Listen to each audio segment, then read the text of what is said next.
Hello friends, welcome to my channel. বিজ্ঞপ্তিটি বের হয়েছে ত্রিপুরা ওয়ার্কস বোর্ড থেকে, যেখানে আর্থিক অনুদান দেওয়া হবে।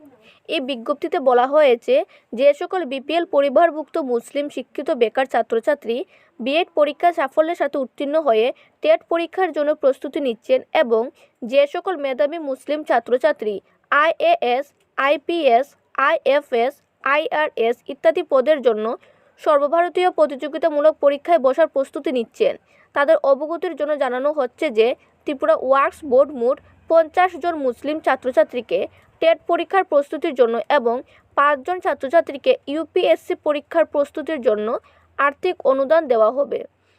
কেবলমাত্র যারা ডিগ্রি, মাস্টার ডিগ্রি পরীক্ষায় 65% বা তার অধিক নম্বর পেয়েছেন তারাই দরখাস্ত করার যোগ্য বলে বিবেচিত হবেন। মেধার ভিত্তিতে ছাত্রছাত্রীদের নির্বাচন করা হবে। ইচ্ছুক ছাত্রছাত্রীদের আগামী 24শে জানুয়ারি 2023 এর মধ্যে প্রয়োজনীয় সার্টিফিকেট সহ রাজ্য ওয়ার্ক বোর্ড অফিসে পুরাতন মহাকরণ চত্বর দরখাস্ত জমা করার জন্য আহ্বান করা হচ্ছে। যারা টেট বা ইউপিএসসি পরীক্ষার জন্য প্রিপারেশন নিচ্ছেন এবং আপনাদের ডিগ্রি বা মাস্টার ডিগ্রিতে 65% নম্বর যাদের আছে, তারা 24শে জানুয়ারির মধ্যে আপনার ডকুমেন্ট সাবমিট করবেন। শুধুমাত্র বিপিএল পরিবারভুক্ত মুসলিম শিক্ষিত বেকার বা ছাত্রছাত্রীদের জন্য এই নোটিফিকেশনটি।